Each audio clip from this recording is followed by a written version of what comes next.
ओम पूर्णमदः पूर्णमिदं पूर्णात् पूर्णमुदच्यते पूर्णस्य पूर्णमादाय पूर्णमेवावशिष्यते।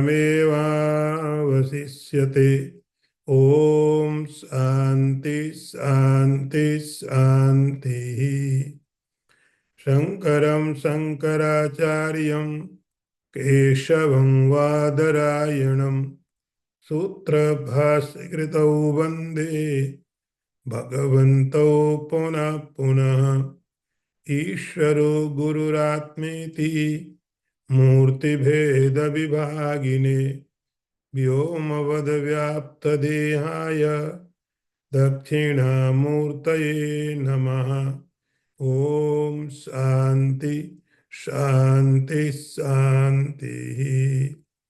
नारायणं नमस्कृत्य नरं चैव नरोत्तमं देवीं सरस्वतीं व्यासं ततो जयमुदीरयेत।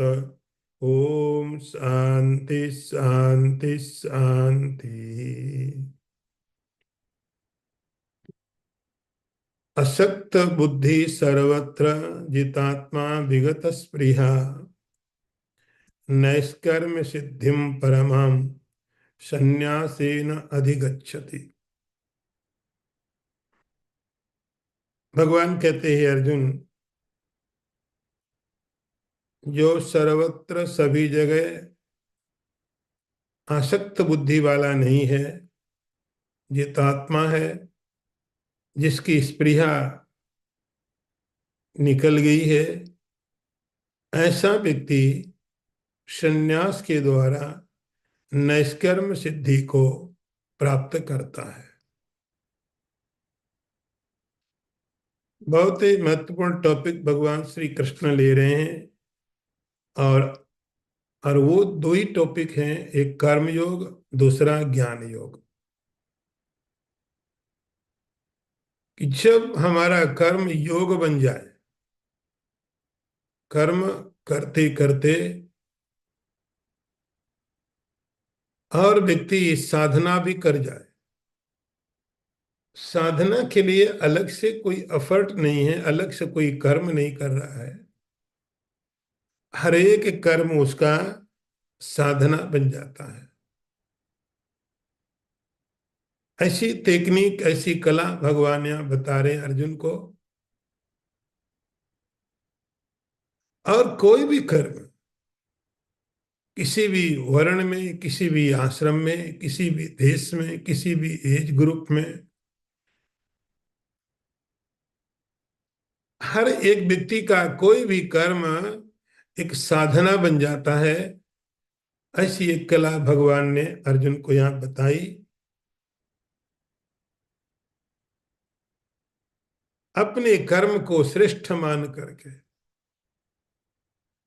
दूसरे के कर्म के प्रति कोई आसक्ति नहीं है कि उसका कर्म अच्छा है। इस प्रकार से भगवान ने कर्म योग का प्रतिपादन किया। अभी तक ये कर्म योग था। वैसे तो कई बार भगवान ने कर्म योग की बातें की, लेकिन स्वभाव है जीव का कि भूल जाता है। जीव का स्वभाव है भूल जाता है। तो भगवान कृपा करके उस बात को फिर बहुत थोड़े श्लोकों में पूरे कर्म योग दर्शन को, पूरे कर्म योग की फिलॉसफी को भगवान ने यहाँ बता दिया। आपका कर्म, आप जहां पर भी हैं, वो एक साधना हो सकती है। आप ऑफिस में हैं, आप स्कूल में हैं, बिजनेस में हैं, हर एक प्रोफेशन आपका एक साधना है। बस थोड़ा सा आपको अपना एटीट्यूड बदलना है, ईश्वर को अपने कर्म के साथ जोड़ना है, और आपका कर्म साधना बन जाता। इस कर्म योग का अंतिम परिणाम क्या है? इस कर्म योग के द्वारा, कर्म तो हम भी करते हैं, जब हम कर्म करते हैं हमको कर्म का फल मिलता है। या तो दुख मिलता है या सुख मिलता है। और वो सुख और दुख जो कर्म योग से हमको मिलता है वह पदार्थों के रूप में या व्यक्ति के रूप में पहले आता है। कोई व्यक्ति मिलता है, कोई पदार्थ मिलता है, तो पहले हम सुखी हो सकते हैं या दुखी हो सकते हैं। तो उस पदार्थ की प्राप्ति, वस्तु की प्राप्ति, व्यक्ति की प्राप्ति हमारे कर्म का परिणाम होता है, और उसका अंतिम परिणाम होता है उसे सुख और दुख की प्राप्ति। यहाँ भगवान ने उस बात को थोड़ा अलग तरीके में बताया। उस कर्म योग के द्वारा क्या होगा, ये कर्म योग एक कर्म का फल है, लेकिन जब हमारा कर्म कर्म योग बन जाता है, उसका फल क्या होता है, अंतःकरण की शुद्धि। कर्म का जो अंतिम फल है, कर्म जिसलिए किए जाते हैं साधकों के द्वारा, उसका परिणाम क्या होता है, अंतःकरण की पवित्रता। मन के अंदर एक ऐसा पावर तैयार हो, मन के अंदर एक ऐसी शक्ति उत्पन्न हो जाए कि वह ज्ञान योग के लिए तैयार हो जाए। कर्म योग के द्वारा कभी परमात्मा की प्राप्ति नहीं होती है। कर्म योग के द्वारा केवल हमारा अंतःकरण, हमारा मन पवित्र होता है। और वो पवित्रता किस रूप से होती है, अंतःकरण की पवित्रता के रूप में। तो जब वो कर्मयोग पूरा हो गया, तब भगवान कहते वो व्यक्ति कैसा हो गया, असक्त बुद्धि सर्वत्र। अब वो व्यक्ति का थोड़ा भगवान वर्णन कर रहे हैं। उसके अंदर एक क्वालिटी पैदा हो गई, उसके अंदर ये चीजें पैदा हो गई कि अभी तक उसकी सर्वत्र माने सभी जगह आसक्त बुद्धि थी। सारे संसार को हम दो ही तरह से देखते हैं, या तो हम किसी को प्रेम करते हैं या फिर घृणा करते हैं। जिसके साथ घृणा करते हैं उससे भी हम अटैच होते हैं, जिसके साथ प्रेम करते हैं उससे भी अटैच होते हैं। तो सारे संसार को हम दो तरह से ही बांट के समझते हैं। ये जो मन केवल कर्म करने वाला होता है, वह कर्म करने वाला मन केवल दो ही तरह से संसार को रिएक्ट करता है, आसक्त बुद्धि से। तो सर्वत्र सभी जगह में ये क्वालिटी पैदा होती है कर्म योग के द्वारा। कर्म योग का परिणाम, कर्म का परिणाम आसक्ति होगा, कर्म योग का परिणाम आसक्ति का अभाव होगा।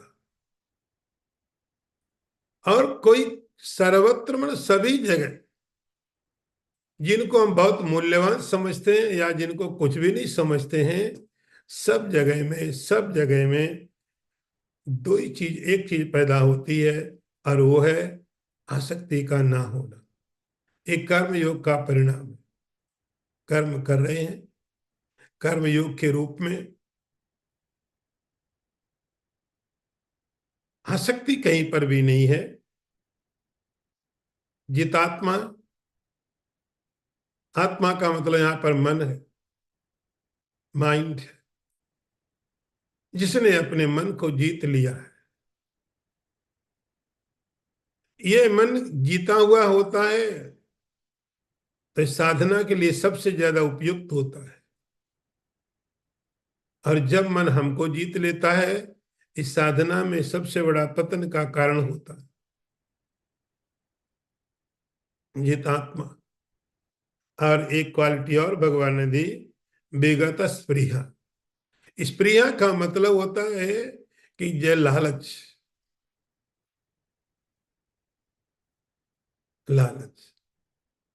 बरसों तक हम नहीं भूलते हैं, ये मुझे चाहिए, ये मुझे चाहिए, ये मुझे चाहिए, ये मेरा गोल है, ये मेरा गोल है। तो सांसारिक कोई भी गोल होता है, हम बरसों बरसों तक नहीं भूलते। विगत स्पृहा का मतलब अब कोई स्पृहा नहीं है, स्प्रिया नहीं, बात दिमाग से निकल ही गई। कौन पदार्थ आ रहे हैं, कौन नहीं आ रहे हैं, अब कोई गिनती नहीं करता है।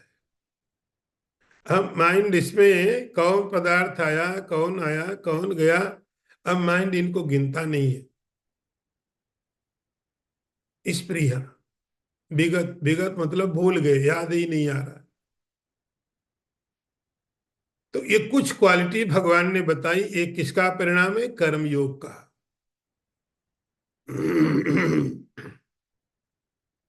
तो कर्म के द्वारा कर्म के द्वारा जो बायो प्रोडक्ट संसार है वो तो मिलेगा ही मिलेगा, लेकिन उस कर्म योग का परिणाम ये होगा कि इस गुणों को अंदर में उत्पन्न कर देना। तो ये इतना काम हुआ कर्म योग का। बस कर्म योग के द्वारा परमात्मा की प्राप्ति नहीं होती है। कर्म योग के द्वारा आप अपने को तैयार करते हो। जैसे कोई व्यक्ति एक फील्ड तैयार करता है, तैयार किया उसने, अब जब तक उसके अंदर कोई सीड, कोई बीज नहीं डाला जाता है, उसके अंदर से कोई फसल, कोई पेड़ पौधा नहीं आएगा। तो वो जो सारी तैयारी है खेत की, वो तैयारी तभी ठीक है जब उसके अंदर आप जो चाहते हो वो बीज डाल पाए। ये आपके मन की तैयारी हो गई। किसके लिए? अगले स्टेप के लिए, अगले स्टेप के लिए। और अगला स्टेप क्या है? कि हर व्यक्ति यही चाहता है, नैष्कर्म्य सिद्धि। बड़ा सुंदर एक शब्द उपयोग किया है, बड़ा शास्त्रीय शब्द है ये, नैष्कर्म्य सिद्धि। नैष्कर्म्य सिद्धि का मतलब, थोड़ा आप इसको अलग तरीके से समझे संस्कृत के व्याकरण के हिसाब से। एक तो कर्म हुआ, कर्म के साथ में थोड़ा निश लगा दिया तो निष्काम हो जाता है, निष्कर्म। निष्कर्म का अर्थ होता है जब कर्म नहीं है, कर्म नहीं है। निष्कर्म का अर्थ होता है कर्म ना होने की जो स्थिति है, कर्म नहीं होने की जो स्थिति है, उसको बोलते हैं निष्कर्म। निष् कर्म का मतलब हुआ कि कर्म नहीं होने की स्थिति को प्राप्त करता है। आप यदि सीधी सीधी सरल भाषा में कह सकते हैं तो आप मोक्ष बोल सकते हो, लिबरेशन बोल सकते हो, अल्टीमेट हैप्पीनेस बोल सकते हो, अंतिम लक्ष्य बोल सकते हो। इसका नाम यहां पर नैष्ठिक कर्म सिद्धि है। बस, जिससे आप, कोई आपका लक्ष्य था और आप वहां पर पहुंच गए, कुछ नहीं चाहिए अभी। आपका जो लक्ष्य था आपको प्राप्त हो गया, और आप कहते बस अब कुछ नहीं, अब कुछ नहीं, दैट्स इट, अब कुछ नहीं चाहिए। ये जो भाव है, ये हमारे जीवन में होता है लेकिन बहुत कम समय के लिए। क्योंकि एक एक लक्ष्य की प्राप्ति होती है तो दूसरे और लक्ष्य सामने आ जाते हैं। एक चीज खत्म होती है जहां हम कहते हैं बस अब कुछ नहीं चाहिए, अगले क्षण दूसरी चीजें पैदा हो जाती है। तो निष्कर्म सिद्धि का मतलब होता है कि हमको भी थोड़ा थोड़ा उसका स्वाद है। आपका लक्ष्य आपको मिला, आप खुश हो गए। किसी को एक लक्ष्य था, एक डिग्री लेने का, मिल गया, खुश हो गया, बस अब हो गया, मुझे डिग्री मिल गई, जो मुझे चाहिए था मिल गया। अब क्या करना? कुछ नहीं करना, मिल गई ना। इतना स्ट्रगल किया, इतना परिश्रम किया, इसके लिए मिल गई, अब कुछ नहीं करना। अगले ही क्षण आगे बात तैयार हो जाएगी, अब जॉब ढूंढना है। एक जगह तो हुआ कुछ नहीं चाहिए, खत्म। लेकिन अगले अगले मोमेंट में, अगले क्षण में बात आएगी जॉब। निष्कर्म सिद्धि का मतलब अब कोई आगे इच्छा नहीं बची हुई है, कोई टारगेट नहीं है, कोई गोल नहीं है। ये जो स्थिति है, परमाम निष्कर्म सिद्धिम, परम निष्काम भाव की प्राप्ति, इसकी प्राप्ति कर्मयोग से नहीं होती, भगवान कहते हैं। संन्यासेन अधिगच्छति, इसकी प्राप्ति करने के लिए संन्यास की आवश्यकता पड़ती है। आपको ध्यान होगा जब पहला मंत्र अर्जुन ने पूछा था सवाल के रूप में, क्या श्रेष्ठ है, भगवान कहते क्रम है, एक सीक्वेंस है। आपका पहला स्टेप महत्वपूर्ण है कि लास्ट वाला, आप कैसे कंपेयर कर पाओगे? कौन सा महत्वपूर्ण है आपका स्टेप? जब आपने पहली बार पहला आपने स्टेप उठाया अपने लक्ष्य की तरफ, आपके स्कूल का पहला दिन बहुत जरूरी था या लास्ट वाला? कंपैरिजन नहीं है, कोई कंपेयर नहीं है। भगवान कहते हैं ऐसे ही कर्म योग का अपना काम है, और कर्म योग जब यहां तक ला देता है, उसके बाद में संन्यासेन अधिगच्छति, उस संन्यास के द्वारा, उस रिनंसिएशन के द्वारा, त्याग के द्वारा निष्कर्म सिद्धि की प्राप्ति होती है। आगे मंत्र देखिए, सिद्धिम प्राप्तो यथा ब्रह्म तथाप्नोति निबोध में, समासे नैव कौन्तेय निष्ठा ज्ञानस्य या परा। भगवान कहते हैं हे अर्जुन,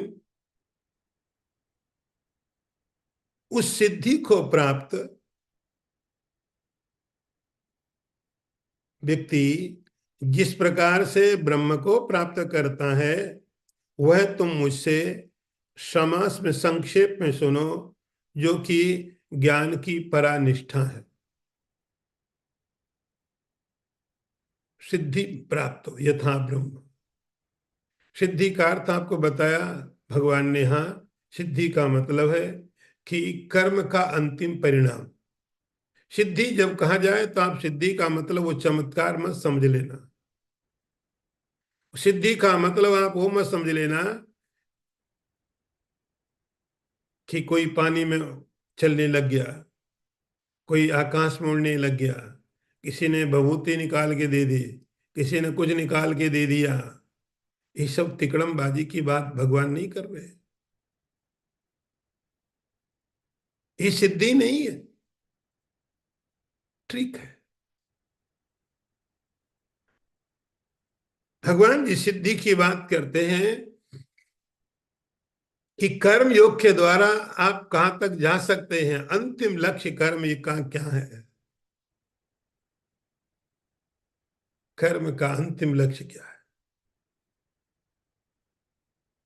तो कर्म जाके जहां खत्म हो जाता है, बस यहीं तक कर्म ला सकता है, और यहां तक कर्म को लाना चाहिए। उसी का नाम भगवान सिद्धि बोलते हैं, इसी का नाम सिद्धि है। तो सिद्धि की प्राप्ति हो गई, आपका मन तैयार हो गया, आप तैयार हो गए। यदि मैं वेदांत की भाषा में बोलूं कि साधन चतुष्टय संपन्न हो गए,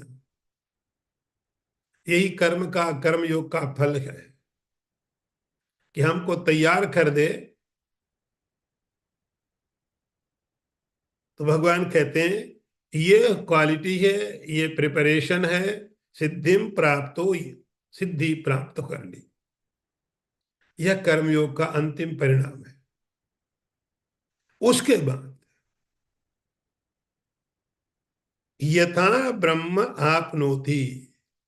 जो नेक्स्ट स्टेप है, जिसको पिछले वाले मंत्र में भगवान ने नैष्कर्म सिद्धि बोला, उसी को भगवान एक्सप्लेन कर रहे हैं यहां पर। उसी का नाम है ब्रह्म। उसी का नाम ब्रह्म है। नैष्कर्म अंत, अब बस अब कुछ नहीं चाहिए। ये भाव कब आएगा? ये तब आएगा जब आप सब प्राप्त कर लो। अब कुछ नहीं चाहिए, ये आ ही तब सकता है जब आप सब कुछ प्राप्त कर लो। जब तक सब कुछ प्राप्त नहीं होगा, तब तक कोई ना कोई तो कमी रह जाएगी। मैं एक चीज प्राप्त कर लूंगा, हजार चीज प्राप्त कर लूंगा, मैं कहीं का प्रेसिडेंट बन जाऊंगा, तो भी बहुत सी चीजें दुनिया में हैं जो मेरे पास नहीं है। लाखों अनगिनत चीजें ऐसी रह जाएंगी, मेरे पास कितना भी कलेक्शन हो, मैं सारी दुनिया का भी साम्राज्य मेरे पास हो, तो भी इस ब्रह्मांड में अनंत चीजें हैं जो प्राप्त करने वाली रह जाएंगी, जो अप्राप्त रहेंगे। तो फिर मैं कैसे कहूं कि मेरे अंदर भाव आएगा बस सब कुछ नहीं चाहिए?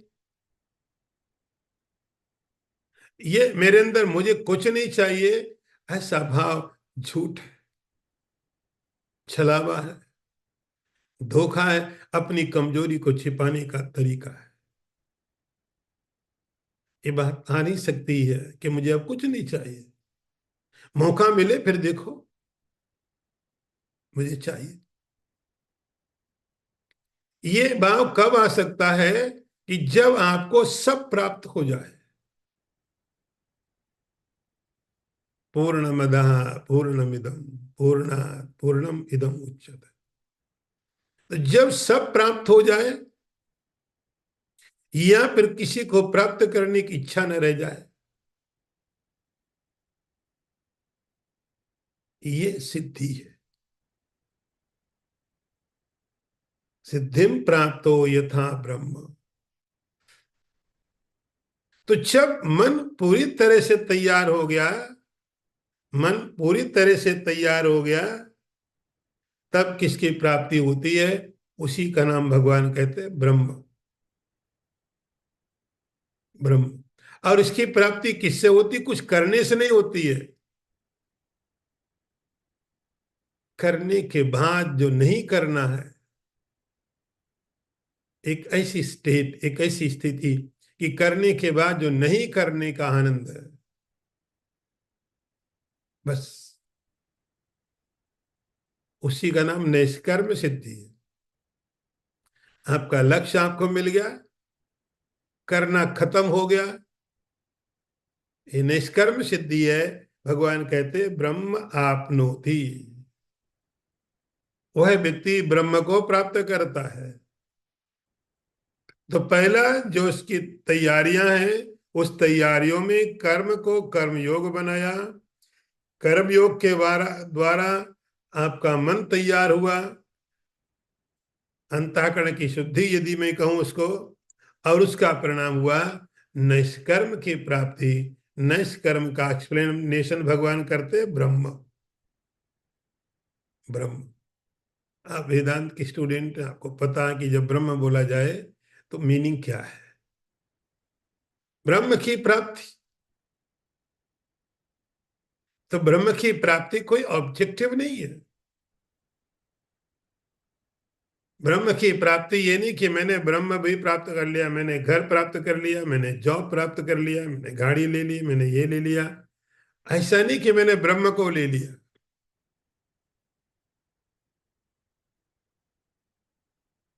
कैसे प्राप्त होगा?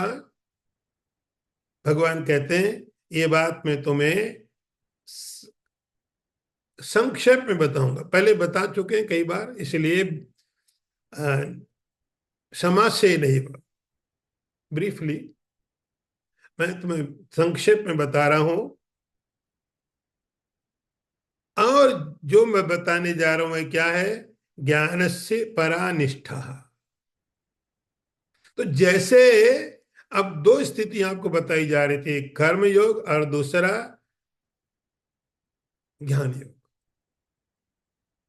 कर्म योग की जो निष्ठा है, निष्ठा मतलब जहां जाके खत्म हो जाए बात। आप अपने घर जा रहे हैं, ऑफिस से आप घर पहुंचे, पहुंच गए,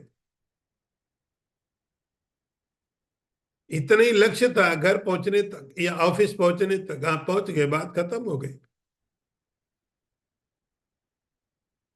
तो कर्मयोग, कर्म और कर्मयोग का परिणाम हुआ कि आपको तैयार कर देना। लेकिन उसके बाद जो नेक्स्ट स्टेप, वह क्या करता है? ब्रह्म की प्राप्ति कराता है, नैसे कर्म सिद्धि देता है। और क्या देता है? भगवान कहते हैं ज्ञान से परा निष्ठा, यही ज्ञान का अंतिम परिणाम है। ज्ञान से निष्ठा, ज्ञान की निष्ठा देता है, जो परा है, जो अंतिम है। ज्ञान की निष्ठा का मतलब हुआ कि आपका ज्ञान आपके काम आए, आपका ज्ञान आपके काम आए। हमारा ज्ञान दूसरों के काम के लिए, ना तो हमारे काम आता ना दूसरों के काम। जो हमारे ही काम नहीं आएगा तो दूसरे काम क्यों आएगा? तो हम दूसरों को ज्ञान देते रहते, दूसरे मौका लगता हमको ज्ञान दे देते हैं। तो ये स्ट्रगल चलता रहता है। हम साबित करते रहते हैं मेरे अंदर ज्यादा ज्ञान है, दूसरा साबित करता नहीं मैं भी कम नहीं हूं, मेरे अंदर भी बहुत सारा ज्ञान है। तो हम ज्ञान को एक दूसरे को बांटते रहते हैं, न उसका ज्ञान हमारे काम आता, न हमारा ज्ञान उसके काम आता है। ऐसे ज्ञान का अनादर करते रहते हैं, ऐसे ज्ञान का हम अपमान करते रहते हैं। हमें पता ये चीज दे दो, हमारे काम की नहीं तो मैं दूसरों को दे देता हूँ। मेरे यूज में जो चीज नहीं आ रही तो मैं उठा के दूसरे को दे देता हूँ, तुम ले जाओ। दूसरे के काम की नहीं, उसको पता बेकार है, चलो यहीं पर दे दो। ऐसे ही इस ज्ञान को सब एक दूसरे को दे रहे हैं, सब जगह भरा पड़ा है, सब उपदेश दे रहे हैं, कोई ले नहीं रहा है, कोई लेने को तैयार नहीं है। सब कहीं ना कहीं डंप कर रहे हैं। तब जब हमारा ज्ञान हमारे काम नहीं आया, हमारा हमारे ज्ञान का कोई हम आदर नहीं कर रहे हैं, दूसरा व्यक्ति क्यों, उसके पास भी ऐसे ही भरा हुआ जैसा हमारे पास भरा हुआ है, तो हम भी उसको ब्रह्म ज्ञान दे देते हैं, वो हमको ब्रह्म ज्ञान दे जाता है। हम उसको शांति की बातें बताते, हमको बताता ना वो शांत ना हम शांत। हम सबको लगता है कोई यूज नहीं इसका है। इसीलिए जितना हो सकता है उतना बाहर फेंक दो। और हमारा ज्ञान हमारे काम नहीं आता है।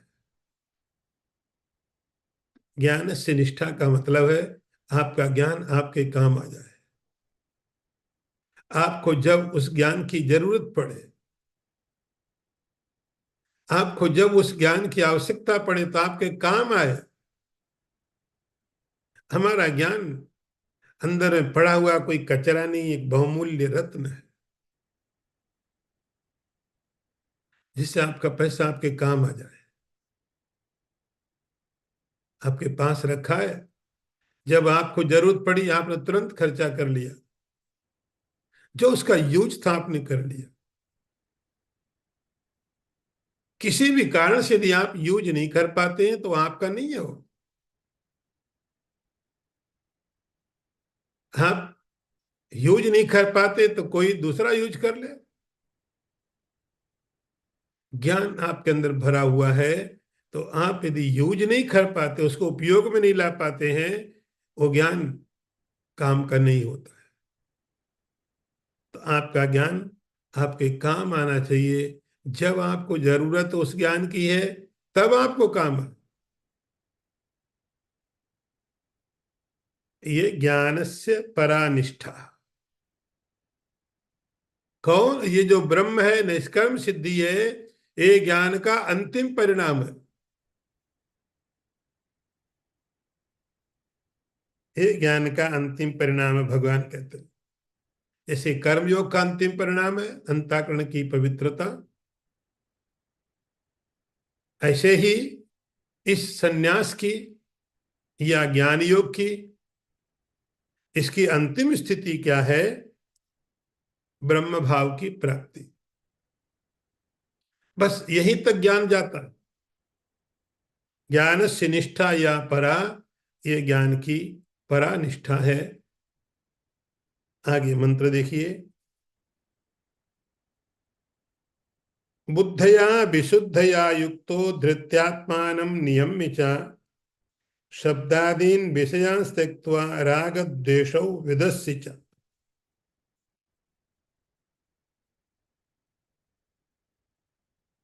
विशुद्ध बुद्धि से युक्त,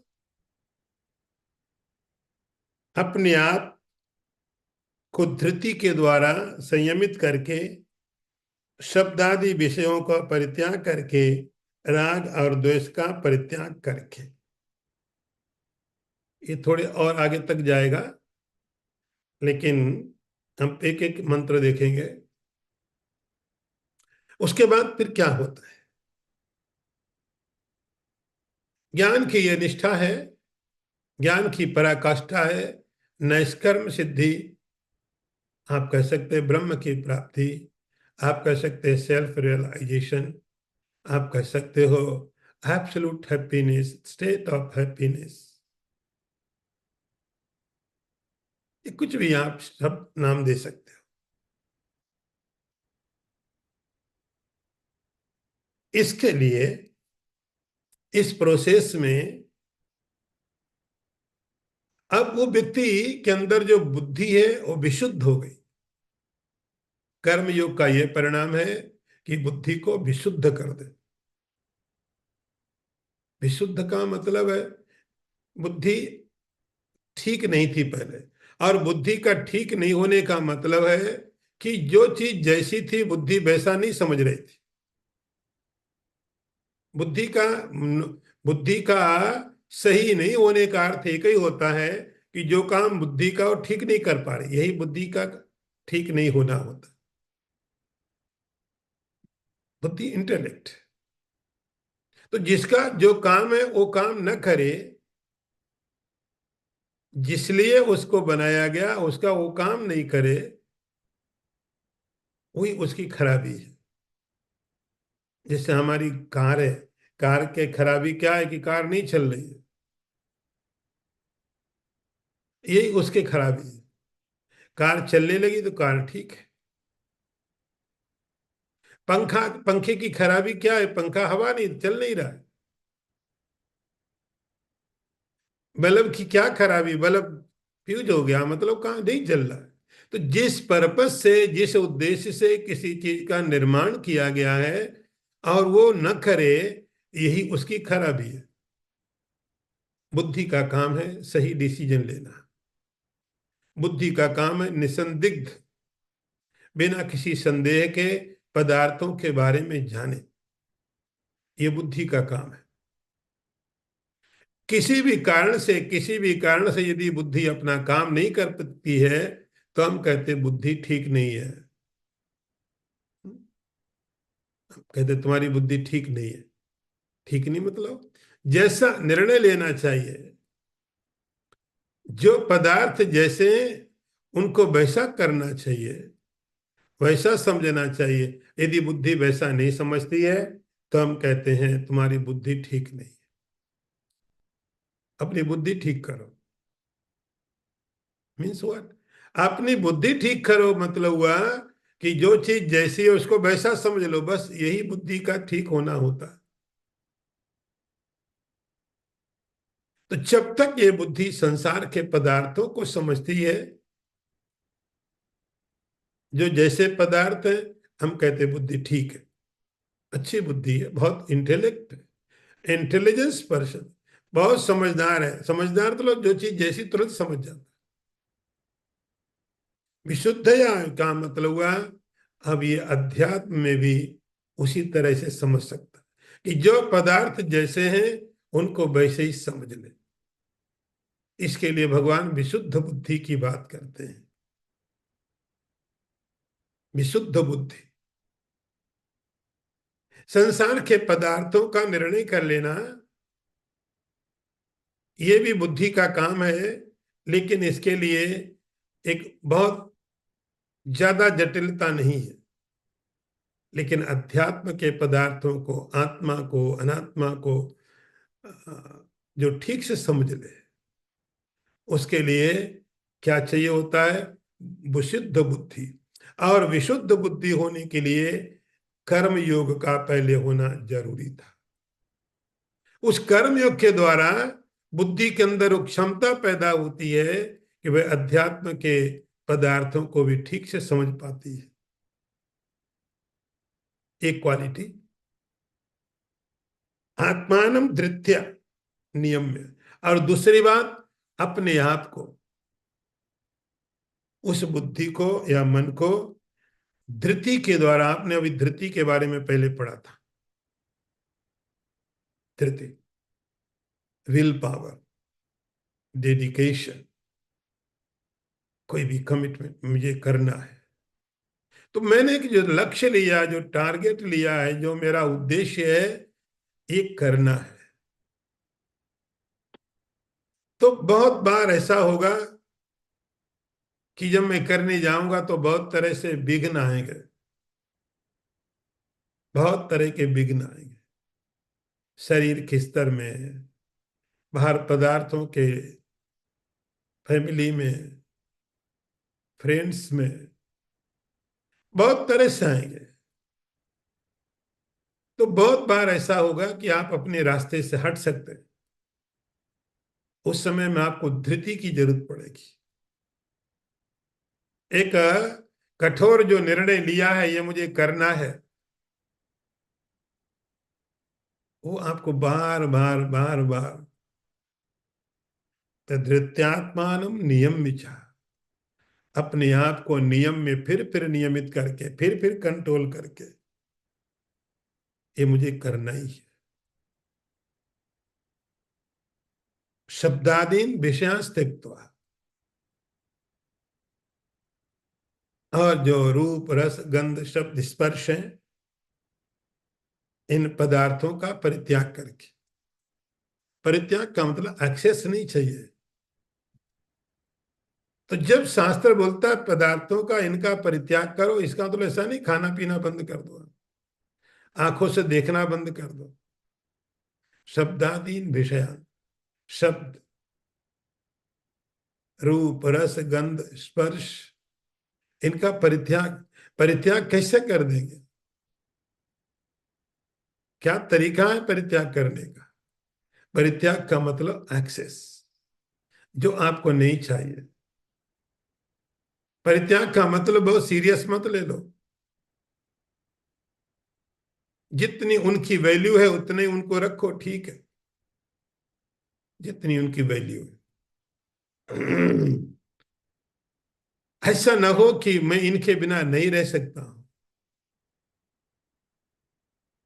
तो शब्द आदीन विषयांश त्यक्त्वा, कि मैं इनके बिना नहीं रह पाऊंगा, ये तो मुझे चाहिए। नहीं चाहिए आपको, लेकिन कितना चाहिए, ये डिसीजन भी आपको लेना आना चाहिए। तो शब्दादीन विषयांश त्यक्त्वा राग द्वेषौ विदस्य च, ये शब्दादि विषयों का त्याग करना है। कैसे त्याग करना, तो भगवान उसका एक यहाँ पर फार्मूला देते हैं, राग और द्वेष का परित्याग कर दो। समस्त रूप जितने संसार में शब्द आदि जो विषय हैं, रूप रस गंध शब्द स्पर्श, ये जो विषय हैं, इन विषयों का परित्याग करने का मतलब भगवान कह रहे हैं कैसे? इसके अंदर जो मेरा राग और द्वेष है, राग और द्वेष, लाइकिंग एंड डिसलाइकिंग, शब्दों का, फिर उन पदार्थों का होना नहीं होना कोई मतलब नहीं रखता है। पदार्थों में मूल्य तब बनता है कि जब मैं इंसिस्ट करूं नहीं मुझे चाहिए, दूसरा आदमी करे नहीं ये मुझे भी चाहिए। तीसरा आके बोले नहीं मुझे भी चाहिए। तो जितने लोग ज्यादा चाहने वाले हो जाएंगे उसकी वैल्यू उतनी बढ़ती रहेगी। पदार्थ हो ही क्या, लेकिन वह डायमंड बन जाता है तब जब उसको चाहने वाले लोग बहुत होते हैं। पदार्थ की कोई वैल्यू कम आगे पीछे नहीं हुई। एक गरीब आदमी को, उसके पास एक गधा था, घूम रहा था कहीं नदी के किनारे, उसको एक चमकीला पत्थर मिल गया। उसने सोचा चलो चमकीला पत्थर है, इसको ले जाता हूँ, गधे को कुछ पहना देता हूँ, एटलीस्ट कुछ तो इसका डेकोरेशन होना चाहिए। यही मेरी प्रॉपर्टी, इसी से मैं अपनी रोजी रोटी करता हूँ, तो इसको डेकोरेट कर देता। ये पत्थर लेकर के उसके रस्सी के साथ बांध दिया। बात खत्म, गधे के गले में लटका हुआ है। महीनों महीनों बीत गए, किसी को क्या लेना देना है। गधा जा रहा है, उसके साथ एक घंटी लगी थी, घंटी टन टन बजती थी, और लोग देखते थे, घंटी की आवाज तो सुनते थे, पत्थर की तरफ कोई ध्यान भी नहीं देता था। एक दिन एक ज्वेलर ने देखा, एक ज्वेलर ने देखा, अरे ये तो डायमंड है। उस आदमी के पास आया, बोले तुम्हारे गधे के गले में जो पत्थर है, इसको तुम बेचना चाहोगे? उसको लगा भी नहीं कोई इसका भी मूल्य देगा, इसको भी कोई खरीदेगा। उसकी ना तो वैल्यू उसके लिए थी, ना गधे के लिए थी, ना गांव के दूसरे लोगों के लिए थी। उसने कहा नहीं, ऐसा बेच के कुछ फायदा नहीं। बोले नहीं, मैं तुम्हें थोड़े पैसे दे देता हूँ। बोलो तुमको कितने पैसे चाहिए? उसने कहा क्या चाहिए, ऐसे ही पत्थर है, 1 रुपया दे दो। उसके अंदर और लालच आया। उसने कहा नहीं, 1 रुपया ज्यादा, 8 आना दूंगा।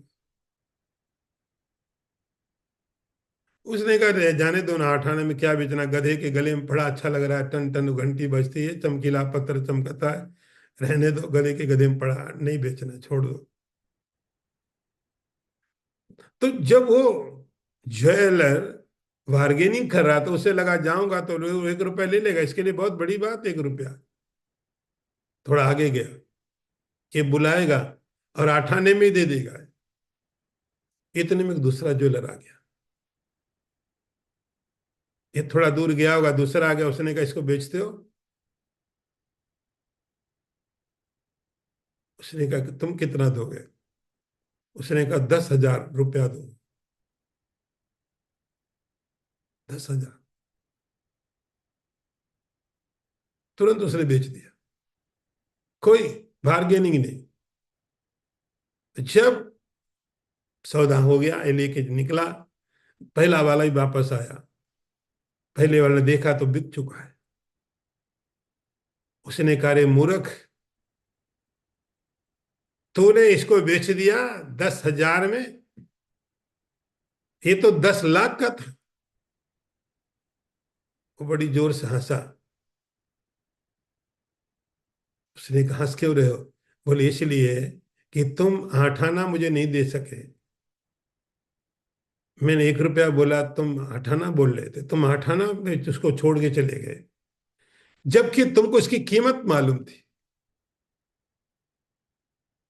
मैं ना समझ नहीं, मुझे तो कीमत ही नहीं मालूम थी इसकी, 10 लाख है।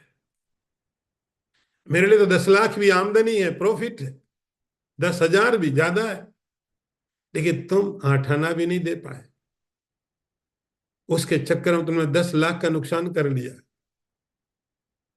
पदार्थों की वैल्यू बढ़ती तब है जब उसके चाहने वाले लोग ज्यादा होते हैं, अपने आप में उसकी कोई वैल्यू नहीं। हमारा राग, हमारा द्वेष, ये पदार्थों की, व्यक्तियों की वैल्यू बढ़ा देते हैं। अपने आप उनका कुछ मूल्य नहीं होता है। जितने लोग चाहने वाले हैं, जितनी बड़ी कंपटीशन है, जितनी बड़ी कंपटीशन है, उतना बड़ा आदमी है, उतने मूल्यवान पदार्थ हो जाता है। तो डायमंड अपने आप में कोई मूल्य नहीं रखता है। हमारा राग, हमारा द्वेष उनकी वैल्यू बढ़ा देता है। भगवान कहते हैं, राग द्वेषो विदस्य। उसके बाद संसार के पदार्थों के व्यक्तियों का आप अपने जीवन में रखो, उसके बाद इनका परित्याग हो जाएगा। आपके साथ है लेकिन आपके ऊपर उनका कोई गलत इफेक्ट नहीं जाएगा।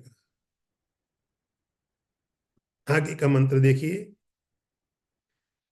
विविक्त सेवी लघ्वासी यत वाक्काय मानसः ध्यान योग परो नित्यम वैराग्यम समुपाश्रिता।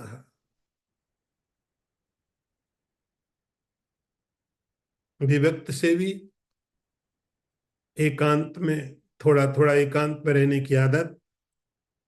लघ्वासी, सीमित खाना। शरीर, वाणी और मन का संयमित संयमित करना।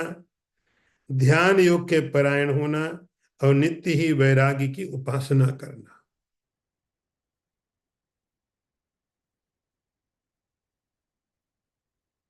ये सब क्वालिटीज है। ये सब क्वालिटीज, जैसे कोई स्टूडेंट जाता है किसी जॉब के लिए, कहता मैंने ये डिग्री ली है और ये डिग्री मैं फर्स्ट क्लास हूं। अच्छी बात। मैं यूनिवर्सिटी टॉपर हूं, और अच्छी बात हो गई। स्पोर्ट्स में भी मैं स्टेट लेवल पर प्लेयर था, और अच्छी बात हो गई।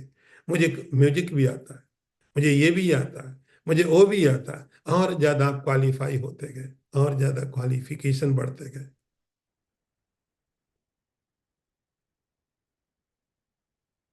भगवान कहते हैं, इस ब्रह्म आपनोति को जो मैं संक्षेप में बता रहा हूं कि इसकी प्राप्ति कैसे होगी, संक्षेप में बता रहा हूं। विविक्त से भी एक कंडीशन है, विविक्त से भी थोड़ा कभी कभी भीड़ से अपने को अलग करें। भीड़ में पता नहीं चलता तुम कौन हो, भीड़ कौन है, सब मामला ऐसा खिचड़ी बना रहता है। लोग अलग अलग कमेंट करते रहते हैं और तुमको रोना धोना रहता है। किसी ने बोला बुद्धिमान हो, किसी ने बोला ना समझो, किसी ने बोला ऐसे हो, किसी ने बोला वैसे हो। और जो दूसरों के जजमेंट हैं उनको हम रिएक्ट करते रहते हैं पूरे लाइफ में।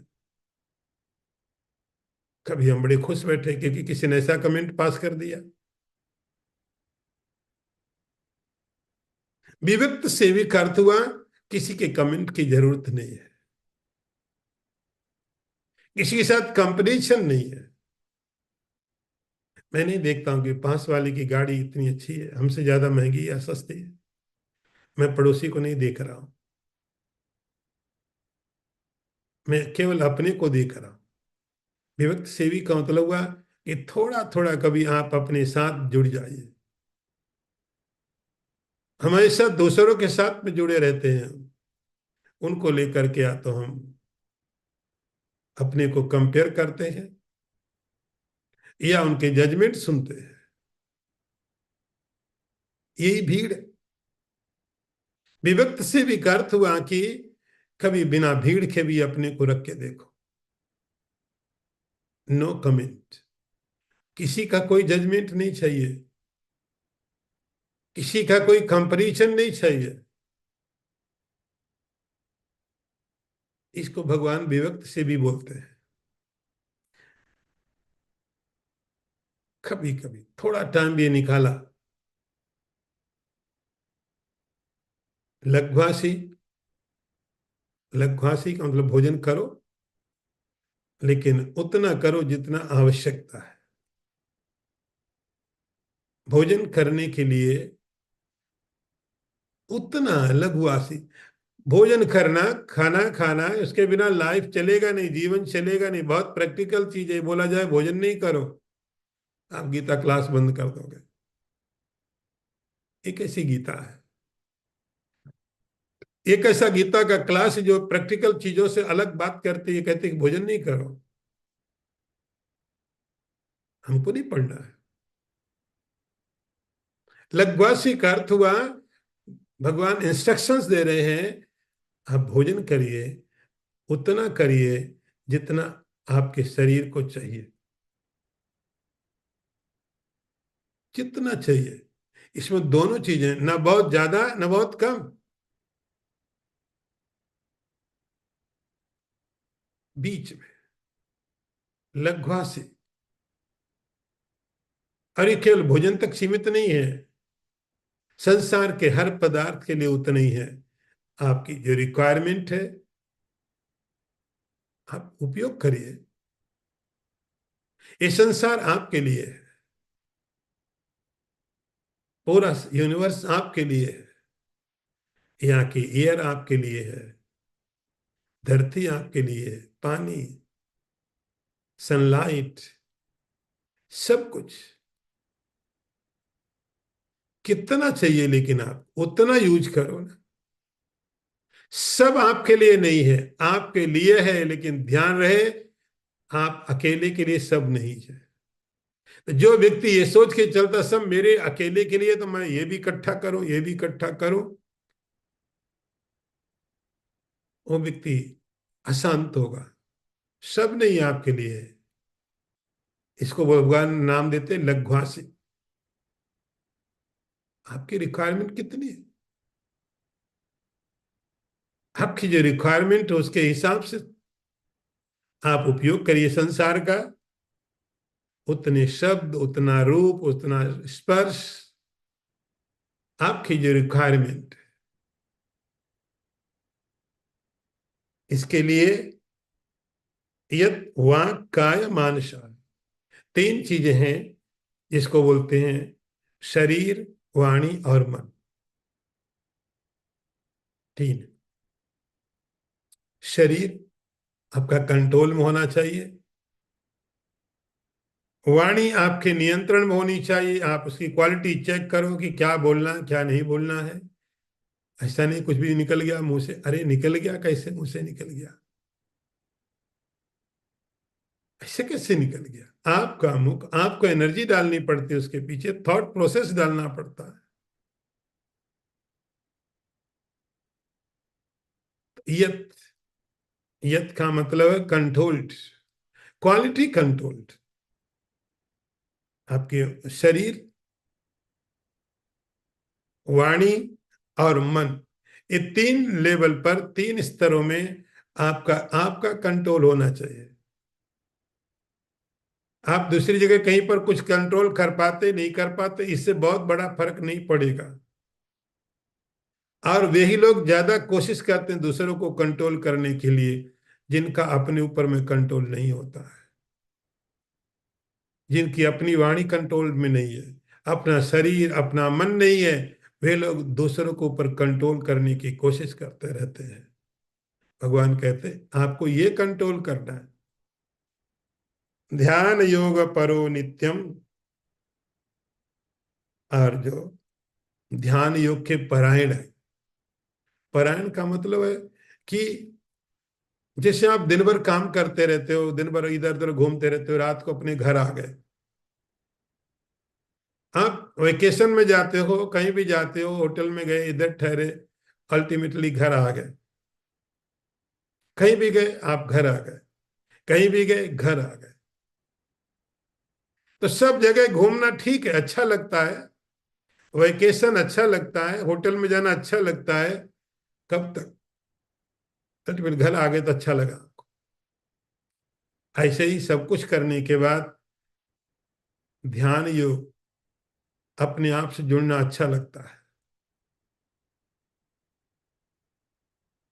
वैराग्यम समुपाश्रितम, अच्छी तरह से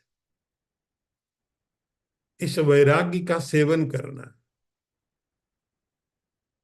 समुपाश्रितम, उपासना, जैसे आप परमात्मा की उपासना करते हो, ईश्वर की उपासना करते हो, वैसे ही आपका जो वैराग्य है, जो बड़ी कठिनाई से प्राप्त हुआ, कर्म के बाद, कर्म योग करने के बाद प्राप्त हुआ है, इसको जाने मत देना हाथ से, संभाल के रखना पड़ेगा।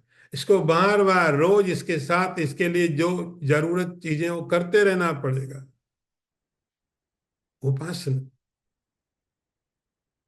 नित्यम वैराग्यम समुपाश्रितम।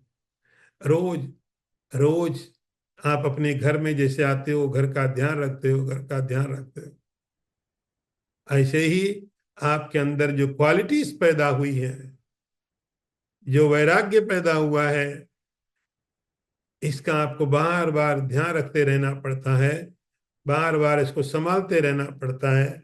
वैराग्यम समुपाश्रितम। इसके आगे की चीजों को हम लोग फिर लेंगे।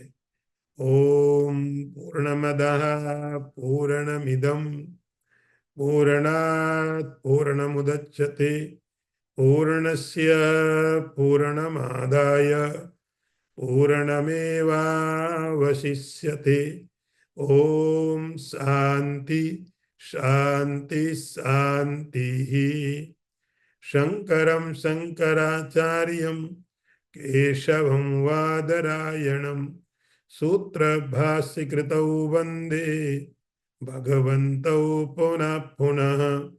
ईश्वरो गुरुरात्मेति मूर्तिभेद विभागिने व्योमवद्व्याप्तदेहाय दक्षिणामूर्तये नमः। ओम शांति शांति शांति। नारायणं नमस्कृत्य नरं चैव नरोत्तमं देवीं सरस्वतीं व्यासं ततो जयमुदीरयेत। ओम शांति शांति शांति।